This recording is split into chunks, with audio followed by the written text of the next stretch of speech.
नमस्कार, जय हिंद, वंदे मातरम। दोस्तों, आप सभी का बहुत बहुत स्वागत है आपके अपने YouTube प्लेटफॉर्म राजस्थान क्लासेस पर। आइए दोस्तों, राजस्थान जीके अपना डेली 9 बजे अपन पढ़ते हैं ये टेस्ट। और जो कि आज आपका जो टेस्ट होने वाला ये बेहतरीन टेस्ट होगा। आज काफ़ी न्यू क्वेश्चन ऐड है और दोस्तों बीच में आपको और आपके लिए खुशखबरियां बताने वाला हूं, तो जरूर इस क्लास के अंत तक जुड़े रहिएगा। पहला प्रश्न आपकी स्क्रीन पर है, बिना टाइम वेस्ट किए पहला प्रश्न देखिए कुछ इस प्रकार से। किराडू के शिवालय पर उत्कीर्णन जो 1161 ईस्वी के शिलालेख है ना, उसमें किसका वर्णन हमें मिलता है, यही पूछा जा रहा है। तो सिंधु राज का या उत्पल राज का या दंदुक राजा का या फिर उपरोक्त में से सभी। तो दोस्तों राइट आंसर अपना हो जाएगा उपरोक्त में से सभी। ये जो थे ना प्यारे दोस्तों, ये मतलब सभी परमार शासक थे। कौन थे ये? परमार शासक थे। इनके साथ साथ मैं कुल आपको बता दूं 10 से 12 राजाओं का यहाँ पर अपने कुल वर्णन मिलता है। ठीक है, सभी परमार राजाओं का वर्णन मिलता है। जालोर का कीर्तिपाल चौहान जो था ना, ये किसका पुत्र था, ये बताना है आपको। जालोर का कीर्तिपाल चौहान जो था ना प्यारे दोस्तों, इसके पिता का नाम आपको, इनके पिता का नाम महेंद्र था या फिर देखिए ये किसका पुत्र था, हाँ महेंद्र का था, या बाला प्रसाद का, या अलन का, या शिवबान का। तो सीधी सीधी बात है कि जालोर का जो कीर्तिपाल चौहान था ना, जिसे हम कहते हैं कित्तू चौहान, ठीक है, कित्तू चौहान कहते हैं ना, तो वो अल्लन के पुत्र थे। ध्यान रखना दोस्तों, इनको कीरत भी कहा जाता है। क्या? इनको कीरत भी कहा जाता है। और अगला प्रश्न आपकी स्क्रीन पर है, जल्दी से जवाब दीजिएगा। प्रश्न पूछा जा रहा है कि महाकवि माघ किसके दरबारी कवि थे। महाकवि जो माघ थे ना प्यारे दोस्तों, ये कहाँ के थे? बोले सर ये जो थे ये भीनमाल के थे। वेरी गुड, बहुत बढ़िया। तो ये जो थे ना ये किसके दरबारी कवि थे? तो दोस्तों ध्यान रखना, ये भोज परमार के दरबारी कवि थे। इनके साथ साथ एक मानतुंग नामक एक जैसे एक वररुचि नामक जैसे विद्वान, ठीक है, कवि विद्वान कह लो। और मैं आपके लिए यहाँ पे और कहाँ पे लिख देता हूँ, मैं ऊपर ही लिख, देखिए एक तो वररुचि है, ठीक है, और एक अपने महाकवि माघ हो जाएगा, महाकवि माघ हो जाएगा, एक जैसे अमर हो जाएगा, एक मानतुंग हो जाएगा, और एक थे धनपाल दोस्तों। ठीक है, तो ये चीज़ें आप ध्यान रखना। एक अमर सिंह नाम से भी थे, ध्यान रखिएगा। तो दोस्तों ये जो थे ना ये सारे के सारे, चलो अमर मैंने बता दिया, तो ये सारे के सारे भोज परमार के दरबारी कवि थे। अगला प्रश्न है, निम्नलिखित में से अजमेर मेरवाड़ के प्रथम एवं एकमात्र मुख्यमंत्री जो थे ना वो कौन थे? ये आपको बताना है, जल्दी से बताइएगा क्या ही हो जाएगा राइट आंसर। हाँ जी, निम्नलिखित में से अजमेर मेरवाड़ा के प्रथम एवं एकमात्र जो मुख्यमंत्री थे वो थे, बोले सर ये तो हरिभाऊ उपाध्याय थे। जी बिल्कुल, हरिभाऊ उपाध्याय। ये इनको भी हम महत्वपूर्ण राजनीतिज्ञ क्रांतिकारी बोल सकते हैं, ठीक है ना। तो ध्यान रखिएगा दोस्तों, बी ऑप्शन आपका लॉक हो जाएगा। अगला प्रश्न आता है, चित्तौड़ में स्थित त्रिभुवन नारायण मंदिर का निर्माण किसने करवाया था? दोस्तों देखिए, त्रिभुवन नारायण मंदिर कहाँ पर है? आपसे ऐसा प्रश्न पूछे तो आप कर ही लेंगे सर ये तो अपना है जो चित्तौड़ में। ठीक है साहब, चित्तौड़ में।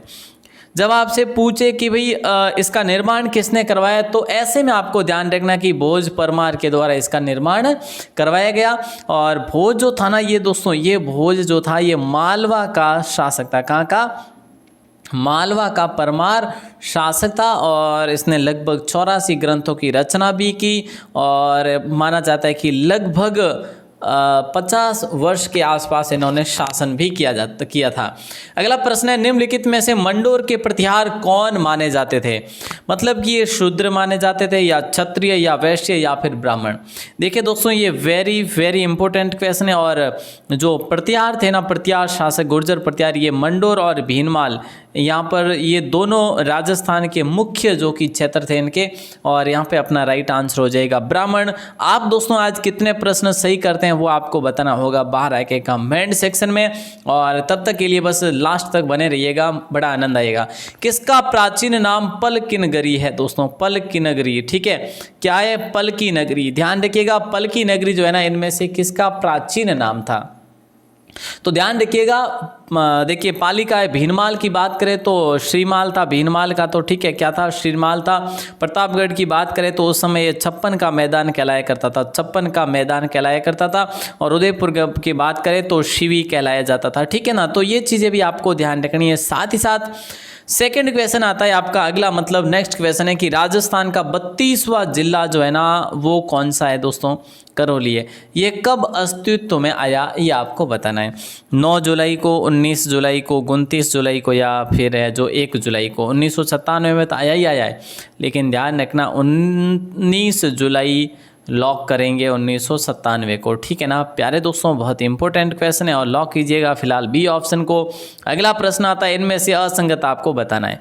एक बार फिर से क्वेश्चन में जान है बिल्कुल, देखिए इनमें से असंगत आपको बताना है। वर्तमान नगर और प्राचीन नगर, जोबनेर को प्राचीन नाम में जोवनपुरी कहा जाता था, क्या सही है? जी बिल्कुल, ये पुरी को आप ऐसे कर दीजिएगा, छोटी मात्रा लगा दीजिएगा। और टोडा राय सिंह को तक्षकपुर कहा जाता था, बिल्कुल कहा जाता था साहब। और धौलपुर को सलीमाबाद नहीं कहा जाता, बोले सर क्या कहा जाता था? ये कोठी कहा जाता था। और डीग को दीर्घवती। दोस्तों ऐसे नाम कहीं सुने पढ़े? अगर हाँ तो जरूर बताएं, नहीं तो भी बताएं, ताकि आपके लिए देखिए काफ़ी इंपॉर्टेंट क्वेश्चन लेकर आ रहे हैं तो भैया बनता तो है कि आप कमेंट जरूर करेंगे और आप अंत तक जुड़े भी रहेंगे। हारोजी और जियोजी किस संत से संबंधित थे एवं उनके अनुयायी भी थे? मतलब कि हम कह लें कि मोटे मोटे तौर पे कि भैया अनुयायी थे। किसके अनुयायी थे ये हारोजी और जियोजी? जसनाथ जी के, जाम्बो जी के, संत दादू जी के, या फिर संत रामचरण जी के? लॉक करेंगे हम फिलहाल जसनाथ जी को। ए ऑप्शन को आप सभी लॉक करेंगे। और जसनाथ जी के बचपन की बात करें तो जसवंत जी इनका बचपन का नाम था, ठीक है। और ये गोरखनाथ के शिष्य थे। किसके? गोरखनाथ के शिष्य थे। और इनके बारे में और भी थोड़ी सी बात कर लेते कि इनका जो समय काल रहा था ना वो 1482 से रहा था, ठीक है।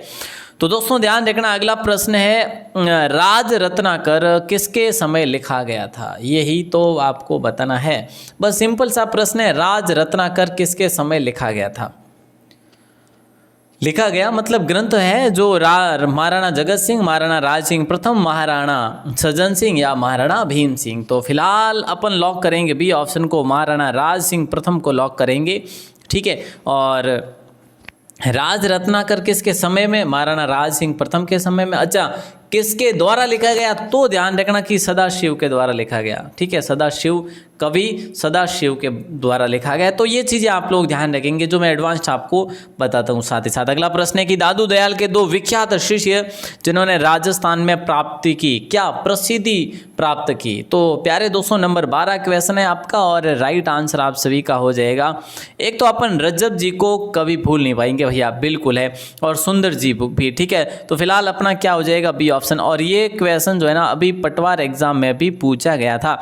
मतलब कि आज ओल्ड और न्यू का बड़ा कॉम्बिनेशन है भैया, ओल्ड प्लस न्यू का बड़ा ही कॉम्बिनेशन है। तो बस आप लोगों को बने रहना है, अंत तक बड़ा आनंद आ जाएगा। और अगर आप हाँ राजस्थान पुलिस या राजस्थान वनपाल, वन रक्षक या फिर ग्राम सेवक किसी भी भर्ती परीक्षा की तैयारी करें तो बस बने रहिएगा। कैसे? जी बिल्कुल ऐसे ही जैसे अभी हैं। चलिए, राजवल्लभ नामक ग्रंथ की रचना जो है ना किसके समय में की गई थी ये आपको बताना है। तो देखिए राजवल्लभ नामक ग्रंथ की रचना, सर एक ग्रंथ तो इतना लिखी जाए, इतना लिखी जाए दुनिया भरा के महू तो एक कॉपी कौन भरी जाए ना, ग्रंथ ठाकुर ने की कर लिखिया भाई साहब, लिखिया है अटैम्पो खाने पेशेंस को नहीं है, वे रात दिन लागोड़ा रहता, इतना भी कौन लागोड़ा रहता, ठीक है, फिर भी वह लिखता। हम पण 2-1 पन्ना भरी जे को नहीं, मारे तो हाथ दुखन ठोक एडाइज है साहब, बार टाइम ही एडोइज है हमार, और थोड़ा सा पेशेंस भी को नहीं। अगर 2 घंटा बैठ जावेला नहीं तो गिनती करावेला 4 बार के मैं आज 2 घंटा पढ़ी हूँ, मैं आज 2 घंटा लिखी हूँ। तो भाई साहब ये पहले ये चीज़ें नहीं हुआ करती थी। चलो तो यहाँ पे अपना राइट आंसर जो हो जाएगा ए ऑप्शन हो जाएगा, महाराणा कुंभा। राजवल्लभ नामक ग्रंथ की रचना किसके समय की गई थी? महाराणा कुंभा के समय, ठीक है। और बोले सर किसने की थी? वो की थी शिल्पी मंडन ने। अच्छा, नाम आता ही आपको पता चल गया होगा, ये मंडन जो था ना भैया ये शिल्पी था या फिर कवि था? देखिए ये शिल्पी भी था और कवि भी था। इसने मैं आपको बता दूं 10 से ज़्यादा रचनाएं लिखी थी इन्होंने, इस शिल्पी मंडन ने। तो भैया आप मान सकते हैं कि मतलब किस प्रकार से ये मतलब अपनी जीवनी जिया करते थे। नंबर 14 क्वेश्चन पावरी हो रही है, अरे सॉरी, पावरी नामक वाद्य यंत्र कथोड़ी जनजाति मुख्य रूप से कब उपयोग में लेती है?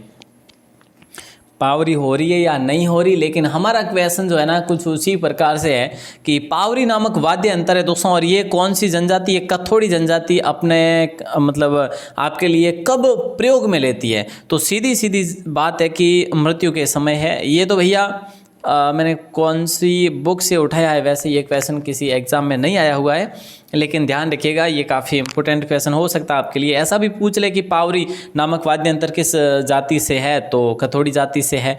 ठीक है, अगला प्रश्न आए, लेकिन उससे पहले आपके लिए इन्फॉर्मेशन दोस्तों मैं आपको बता दूं। देखो अपने कोई क्लास चल रहा नहीं, लाइव चलिया करे नहीं क्लासों, तो वे जैसे कि अपने किन्हीं भी ऐड करिए, मान लो कोई भी, मैं मतलब कि नहीं अलग नाम लेन मतलब संबोधित कौन करूं, पर जो भी यानी करिया करे नहीं कि भाई आप आ जाओ टेन 10% ऑफ है, 40% ऑफ है, 90% ऑफ है। मैं क्यों आप रे अटे आ जाओ राजस्थान क्लासेज री वेबसाइट माते अपने 100% मतलब ऑफ है, पूरा ऑफ ही जाए, मतलब कि जो भी फीस रे वास्ते फीस रे मामले में देने वालों होतो नहीं, वो सारों को सारो मैटर कैंसिल कर और बिना फीस में दे रही हूँ, मतलब कोई फीस नहीं। ठीक है, मतलब कि फिलहाल के लिए फ्री किया गया है आपका सारा का सारा मटेरियल। मेरी बात को समझे नहीं होंगे काफ़ी भाई बने। मैं कहना चाह रहा हूँ कि जो भी अपने राजस्थान क्लासेज की जो वेबसाइट है ना, उस पर मॉडल पेपर की सीरीज चल रही है। अभी मॉडल पेपर 5 आए हैं। इससे पहले ये जो है ना अपना ये कंप्लीट कोर्स जो कि अपलोड कर दिया गया है, आज ही अपलोड हुआ है, और इसके लिए मैंने विचार किया था कि 301 रुपये में फ़ीस रखूं, लेकिन कोई भी फ़ीस नहीं रखी। फिर जल्दी से मतलब दिमाग में ये आया कि भैया फ़ीस रखेंगे, शिक्षण को व्यवसाय बनाएंगे, मतलब क्यों? ऐसा नहीं, बिल्कुल भी निःशुल्क दिया जा रहा है आपको। तो ज़रूर से ज़रूर आप लोग इस वेबसाइट पर विजिट करिएगा, 100% ऑफ है भैया। ठीक है, कोई मतलब आपके लिए चार्ज नहीं लगने वाला, जो भी आप चाहो वैसे वहाँ से डाउनलोड कर सकते हैं। अगला प्रश्न आपकी स्क्रीन पर है, नंबर 15। देखिए, मारवाड़ चित्रशैली की रागमाला चित्रावली का चित्रांकन किसने किया? ये आपको बताना है। मारवाड़ चित्र शैली के रागमाला चित्रावली का चित्रांकन किसने किया? तो ये किया था दोस्तों वीर जी ने। किसने किया था? वीर जी ने किया था, मतलब 1623 ईस्वी। मैंने आपको ये प्रश्न पहले भी बताया था और ये एग्जाम में क्वेश्चन पूछा भी गया है, ध्यान रखिएगा। आदिवासियों में प्रचलित बहरावे के गहने किस धातु के बनते हैं? आदिवासियों में दोस्तों एक मतलब इस नाम से, किस नाम से? बहरावे के नाम से गहने बनते हैं। गहने मतलब आभूषण, बहरावे के गहने या फिर कह लो आभूषण। ठीक है, तो प्यारे दोस्तों ये किसके बनते हैं? कौन सी धातु का मिश्रण होता है? तो आपको ध्यान रखना कहीं ना कहीं पीतल और कांसे का मिश्रण होता है। सी ऑप्शन को लॉक कर देंगे। इसमें पीतल, कांसा और इसके साथ साथ एल्यूमिनियम का भी प्रयोग हुआ करते हैं वैसे कहीं पे। ठीक है, और ये जो है ना लगभग उदयपुर है, जैसे बांसवाड़ा है, डूंगरपुर है, जैसे मतलब कि वो जैसे जिले हो गए है ना, समझ गए आप लोग। अगला प्रश्न आपकी स्क्रीन पर है, मतलब वो जिले जो जैसे बांसवाड़ा, डूंगरपुर, चित्तौड़गढ़ है, जैसे प्रतापगढ़ है, उदयपुर है, वहाँ पर ज़्यादातर आदिवासियों का जो है निवास है। चलिए अगला प्रश्न है, इनमें से असंगत आपको बताना है। इनमें से असंगत देखिए दोस्तों, जल्दी से बताइए। ये क्वेश्चन आपका है अपने 17 नंबर का। ठीक है, संख्या भले ही संख्या से आपको क्या करना यार, क्वेश्चन देखो ना। चलिए, तो यहाँ पे अपना राइट आंसर हो जाएगा विजयपाल रासो नल सिंह ने लिखा था, राम रासो माधोदास दधवाड़िया ने लिखा, सती रासो मुरारीदान कौन लिखियो सा, सती रासो मुरारीदान कौन लिखियो? जसवंत रासो मुरारीदान ने जरूर लिखा था। तो देखिए सती रासो में आपको कई बार अलग से पर्टिकुलर क्वेश्चन लेकर आया था आपके लिए कि ये सूर्यमल मिश्रण ने लिखा। दोस्तों किसने? सूर्यमल मिश्रण ने लिखा। तो ध्यान रखिए ये क्वेश्चन काफी इंपॉर्टेंट था। अगला प्रश्न आपकी स्क्रीन पर, राजस्थान की प्रथम महिला डॉक्टर पार्वती गहलोत, ये डॉक्टर जो बनी थी ना, ये कब बनी थी ये आपको बताना। पहली महिला डॉक्टर पार्वती गहलोत बनी कब, आखिर कब बनी ये आपको बताना है। 1920 में, 1924 में, 28 में या फिर 1940 में? सर जो भी डेट दे रही है ना यहाँ पे, तो शायद ही मतलब कितने साल हो गए यार, है कि नहीं? चलिए, तो 1928 मतलब कि अपन सीधी माने तो 28 तो आने ही वाला है, तो लगभग 92 साल हो गए हैं। तो बिल्कुल यहाँ पे सी ऑप्शन को लॉक करेंगे। और इसमें तो अपनी 3 पीढ़ियाँ निकल गई होगी, 2 पीढ़ियाँ भी निकल गई होगी।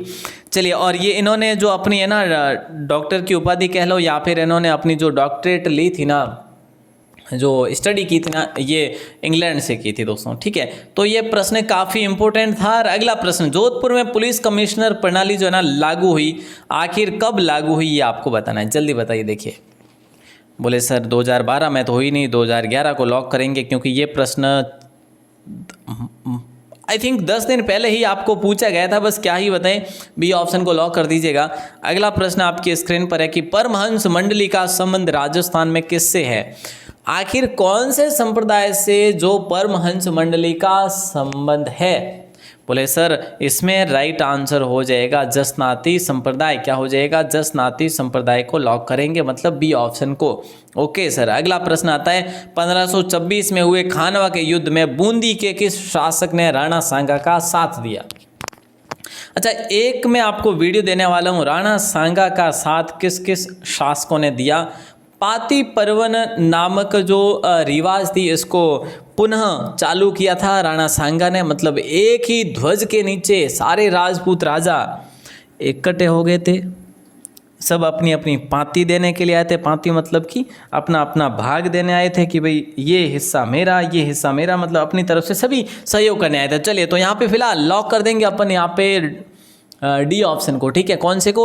हाँ बिल्कुल, राव नारायण दास काफ़ी भाई बने सुरजन सिंह हाड़ा कर रहे हैं। अरे भाई साहब नहीं, यहाँ पे राइट आंसर अपना डी ऑप्शन हो जाएगा।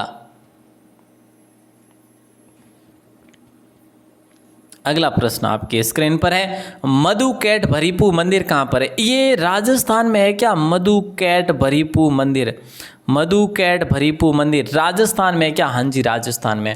तो ये कहाँ पर है, राजस्थान में। बोले सर ये राजस्थान के उदयपुर में। चलो साहब, उदयपुर को लॉक कर दीजिएगा। और यहाँ पर सी ऑप्शन को लॉक करते हैं। उदयपुर में भी कहाँ पर है, बड़गांव में।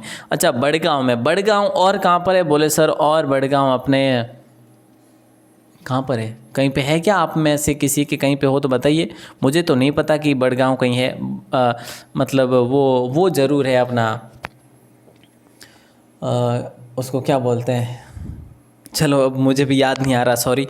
तो यहाँ पे विष्णु मंदिर है दोस्तों। ये मधुकैट भरूपी वाला जो विष्णु मंदिर है, ये बड़गांव।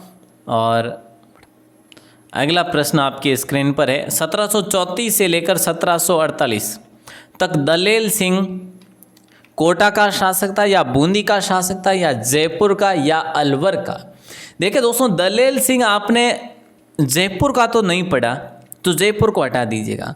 और मुझे ऐसा लगता है आपने कोटा का भी नहीं पढ़ा, फिर तो आपको पता होना चाहिए। सर ये तो मतलब तुक्के वाली बात तो रहेगी नहीं रहेगी साहब। लेकिन यहाँ से ध्यान तो रखेंगे ना, बी ऑप्शन को लॉक करेंगे। नहीं साहब, ये अगर प्रश्न आपके लिए नया है बिल्कुल, और ज़रूरी नहीं कि आप सही ही करो, गलत हो जाते हैं।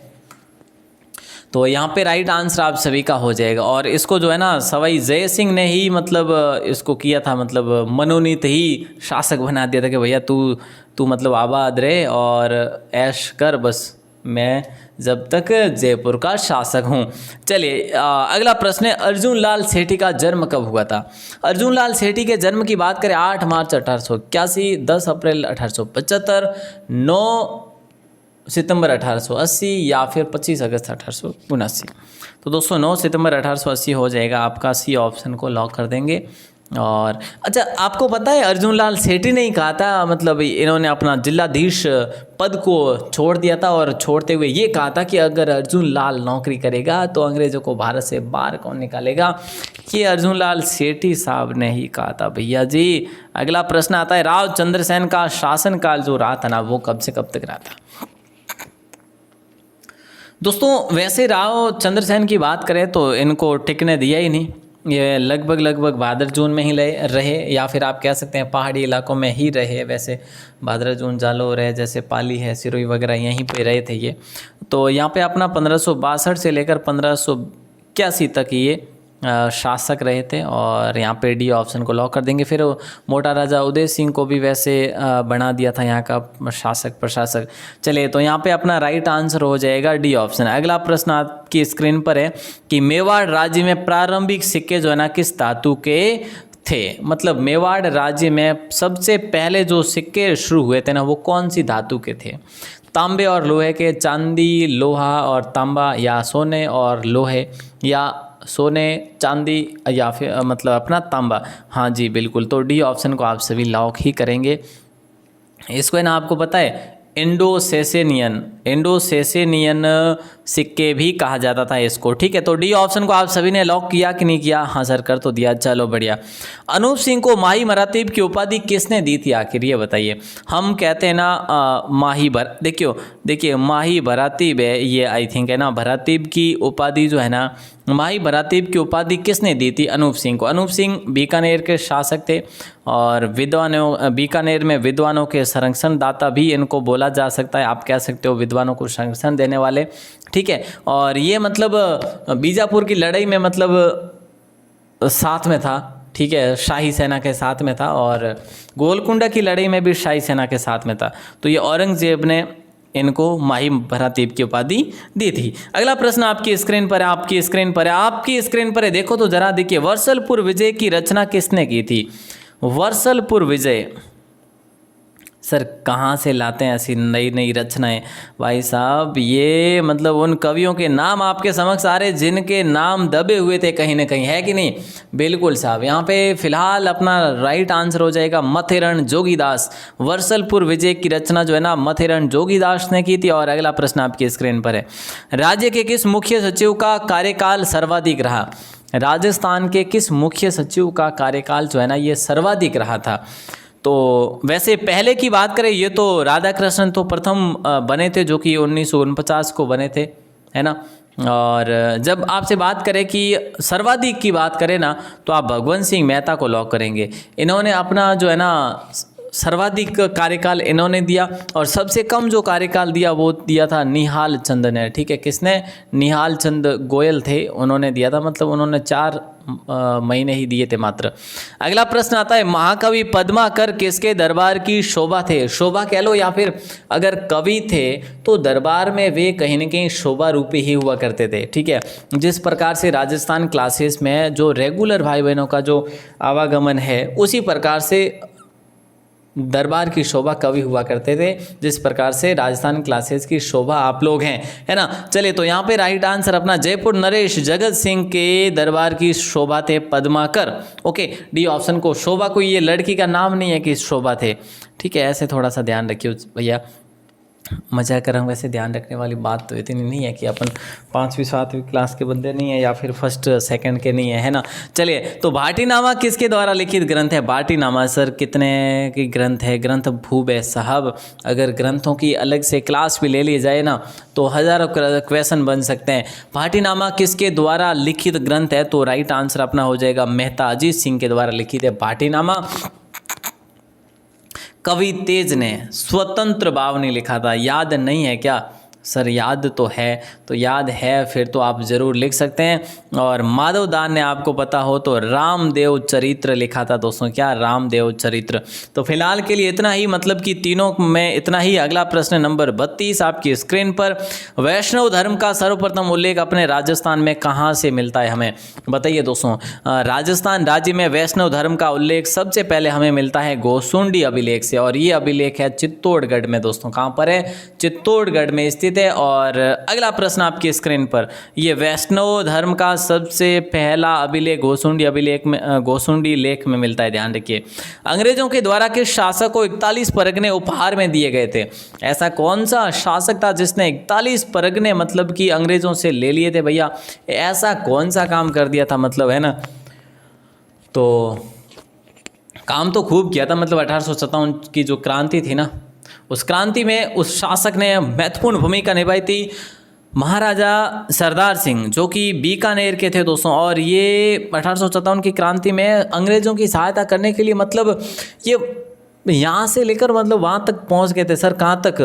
अरे भाई साहब, हरियाणा तक चले गए थे, हिसार में चले गए थे ये। अगला प्रश्न नंबर 34 है, नए राजा के गद्दी पर बैठते ही पड़ोसी राज्य पर हमला करना क्या कहलाता था? मतलब प्राचीन काल की बात है, अपने दादा परदादा नहीं, हाँ परदादा टाइम की बात है। और थे बताओला राइट आंसर सर पढ़ता तेरे टाइम री बात है होने कहीं ध्यान तो बस उन टाइम री है थोड़ी याद करना पड़े आई बात तो देखो इतिहास में है कोई ओइज है कि जो भी काले बीत गयो बस वो इतिहास है, ठीक है नहीं, मतलब जो निकल गयो मैं बोल गयो वही इतिहास है बस, ठीक है।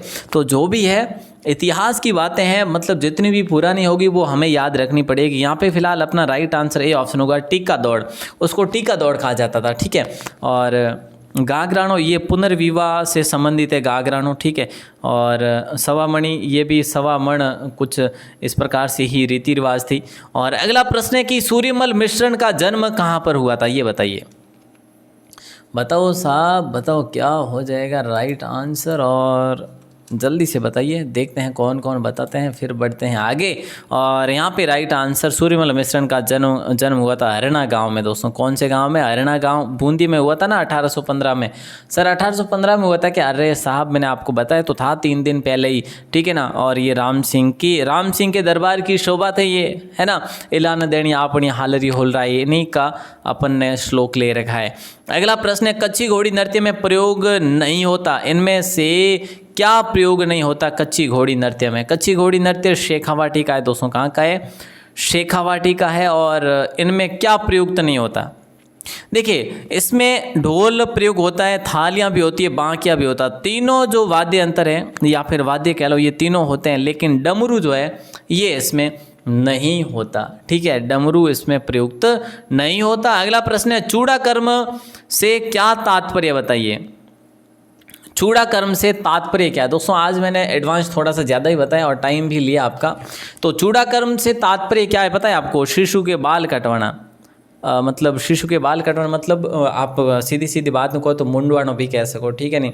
कटी कटी और शब्द शोभा भी कौन देवे तो आप नहीं कह सको कि मुंडवाणो, लेकिन शिशु रो बाल काटनो तो वो है जो चूड़ा कर्म होया करे, ठीक है, चूड़ा कर्म होया करे, ठीक है। ओके अच्छा अगला प्रश्न है, और यूँ करो हम 38 क्वेश्चन इज पढ़ो आज, ठीक है।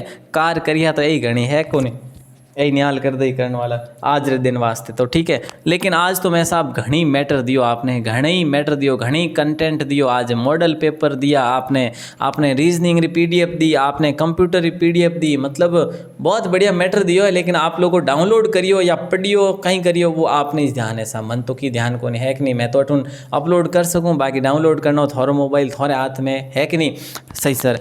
तो जने बस डाउनलोड कर जो और पढ़ लीजो। अटे जो अपने बेमेल जो है नहीं वो लूणी नदी है, क्योंकि गग्गर मसूरदी और कांतली जो है ना और जो कि है आंतरिक प्रवाह प्रणाली नदियों, आंतरिक प्रवाह प्रणालियों री नदी है। और आज की लूणी है आंतरिक प्रवाह प्रणाली नदी नहीं है। अच्छा दोस्तों कल जो अपन ने प्रश्न पढ़ा था, बोले सर क्या पढ़ा था? हाँ पढ़ा था ना, महाराजा गज सिंह जो थे ये कहाँ के शासक थे? तो दोस्तों ये मारवाड़ के शासक थे, ठीक है। कहाँ के थे? मारवाड़ के। अब यहाँ पर जो भाई बहने जवाब देने वाले थे कुछ इस प्रकार से थे। सभी को बहुत सारी शुभकामनाएं और देख लीजिएगा। यहाँ पर सबसे पहले आंसर देने वाले मनीषा सारस्वत जी, सिस्टर सेकंड पे सुरेंद्र फैक्ट चेक जी, थर्ड पे टीना राठौर जी, फोर्थ पे नीरज आर्ट JWR जी, और 5 पे रोशन प्रजापति जी, नंबर 6 पे कुमारी निशु RJ क्लासेज, नंबर 7 पे R गुर्जर लिचाना जी, नंबर 8 पे तन्नू कटारिया जी, और नंबर 9 पे सरिका जहांगीर जी, और नंबर 10 पे है महेंद्र कुमार तेना जी। बिल्कुल आप सभी को बहुत बहुत शुभकामनाएं। सभी भाई बहन ऐसे ही एक्टिव रहा करें अपनी राजस्थान क्लासेस की हर क्लास में। और देख रहा है ना कुछ कुछ आपको? जी सर दिख तो रहा है। तो आज का महत्वपूर्ण प्रश्न आपकी स्क्रीन पर आ रहा है।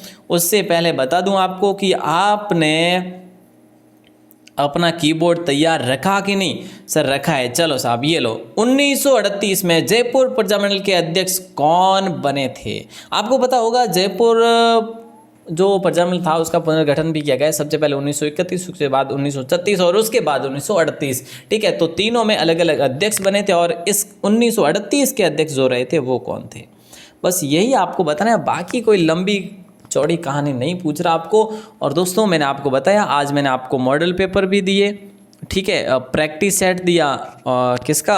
अपने रीजनिंग का कंप्यूटर के क्वेश्चन भी दिए हैं, तो आप सभी भाई बहनें ज़रूर उसको डाउनलोड करें और अच्छे से तैयारी करें। और हमारी शुभकामनाएं आपके साथ है। आप सभी को बहुत बहुत शुभकामनाएं। और आप अगर राजस्थान क्लासेज पर पहली बार हैं तो चैनल को सब्सक्राइब करके बेल प्रेस ज़रूर दबाएं। और लिंक की बात करें राजस्थान क्लासेज के टेलीग्राम की, तो टेलीग्राम का लिंक डिस्क्रिप्शन में दे रखा है और बाकी जो राजस्थान क्लासेज की वेबसाइट का लिंक भी डिस्क्रिप्शन में दे रखा है। आप सभी को बहुत सारा सैल्यूट, बहुत सारा प्यार, बहुत बहुत धन्यवाद।